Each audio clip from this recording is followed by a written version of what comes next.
Apakah Al-Quran dan hadis-hadis sunnah Nabi Muhammad SAW berlaku untuk mereka? Dapat. Apakah ada Rasul dari kalangan jin?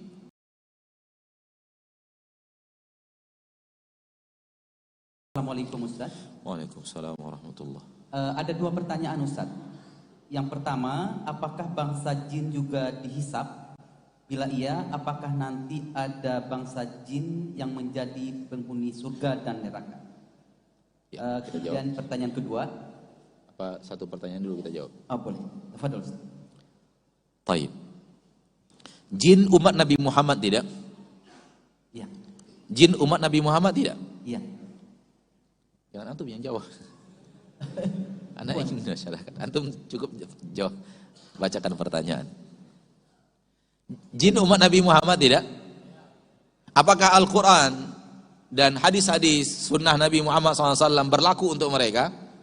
Jawabannya iya. Berarti seluruh bahasan-bahasan dalam Al-Quran sebagaimana berlaku untuk manusia, berlaku juga untuk jin. Karena jin umat Nabi Muhammad. Dan kepada mereka Nabi Muhammad diutus. Kepada thaqalain al-jin wal-ins. Nabi Muhammad diutus oleh Allah untuk jin dan manusia. Maka syariat ini yang ada di dalam Al-Quranul Karim, syariat Islam yang diajarkan oleh Nabi Muhammad SAW di luar Al-Quranul Karim dalam hadis, berlaku untuk jin dan manusia. Semuanya. Maka jawaban antum tadi, sejauh yang kita tahu, jawabannya seperti itu. Sebagaimana kita dihisab, jin juga akan dihisab. Sebagaimana kita akan dihisab, menjalani proses di akhirat, jin akan melakukan, akan terjadi untuk mereka hal yang sama. Ada jin yang ke surga, ada jin yang ke neraka. Jadi karena mereka adalah umat Nabi Muhammad.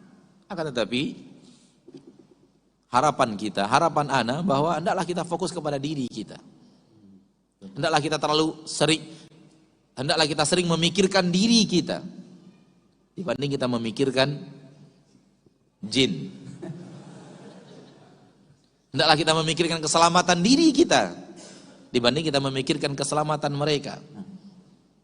Diri kita yang penting untuk kita pikirkan, untuk kita seriuskan, ya.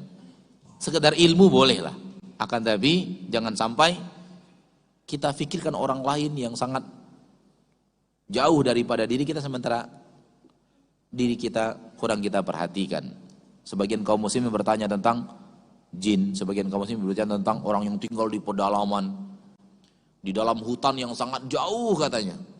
Tidak ada orang dakwah ke sana, tidak ada listrik sampai ke sana, tidak ada informasi tentang Islam sampai di sana. Lalu dia lahir di sana, tumbuh dan besar di sana dengan agama animisme yang ada di sana, lalu wafat di sana. Bagaimana nasibnya Ustaz? Baik, Masya Allah. Antum mikirkan orang yang terisolir. Anak antum gimana? Istri bagaimana? Orang tua bagaimana? Kita sendiri bagaimana? Yang lebih penting, karena urusan di akhirat dan urusan diri masing-masing. Kita di akhirat tidak akan peduli dengan orang tua kita. Kita di akhirat tidak akan peduli kepada anak kita. Kita di akhirat tidak akan peduli kepada istri kita. Apalagi orang yang terisolir jauh di dalam hutan sana. Bagus memikirkan orang-orang yang seperti itu kalau kita benar-benar sudah luar biasa memikirkan diri kita.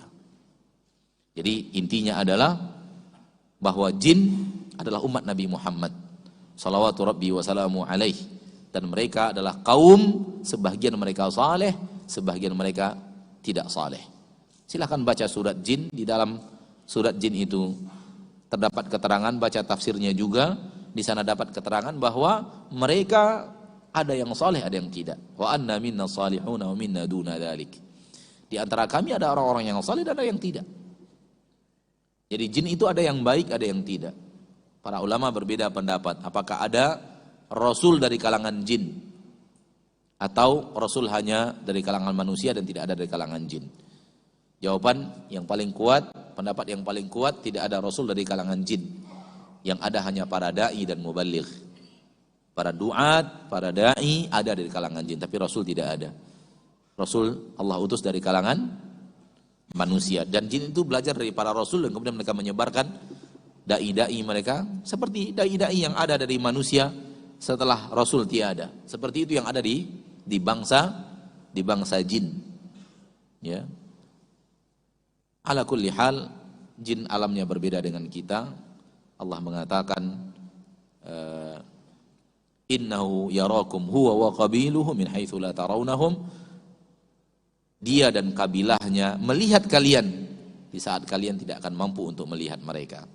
Mereka ada bersama kita, hidup bersama kita. Mereka melihat kita dan kita tidak mampu melihat mereka. Oleh karena itu, kalau ada orang yang nyuri tadi malam, kemudian ada manusia yang pergi kepada manusia yang berkawan dengan jin. Orang yang kehilangan tadi pergi kepada manusia yang berkawan dengan jin. Dia punya koneksi dengan jin. Bisa saja manusia yang berteman dengan jin ini bertanya kepada kawannya, jin, tolong cari informasi. Ada enggak yang lihat siapa yang nyuri malam tadi? Di mana barang dia letakkan? Kenapa? Innahu yarakum huwa wa qabiluhu min haitsu la tarawnahum. Jin dan kabilahnya, jin dan sukunya, dan ya kalangan jin, golongan jin bisa melihat kalian manusia, sementara kalian tidak bisa melihat mereka. Menurut si pencuri ini, dia sudah mencuri tanpa ada yang melihat. Ternyata jin sedang ada di sana banyak melihat dia mencuri. Bisa saja besok pagi ada dukun kawan jin yang kemudian bisa bertanya kepada jin di mana diletakkan barangnya. Sehingga kalau bertanya kepada dukun ternyata dapat barangnya di mana disembunyikan, karena bukan dukunnya yang hebat. Dukun bertanya kepada jin, jin yang melihat kejadian dan melihat di mana barang disembunyikan. Namun itu pekerjaan haram. Pekerjaan apa? Haram. Dan itu bukan suatu hal yang aneh. Ada orang yang pandai membuat suatu terbang, bukan aneh, karena jin bisa ngangkat. Jin bisa ngangkat. Di dalam Al-Quran, di dalam surat An-Naml kalau tidak khilaf, Allah bicara Nabi Sulaiman, berkata jin kepada Nabi Sulaiman, aku akan membawa singgasana Balqis dari Sabak ke sini. Singgasana mau diangkat. Maka kalau ada benda-benda yang terbang atau dianya terbang, nggak ada masalah. Sebenarnya nggak ada masalah. Ada yang nolong dia kok untuk terbang, untuk ngangkat gitu. Tapi itu tidak boleh dalam agama kita. Namun secara logikanya bukan suatu hal yang aneh.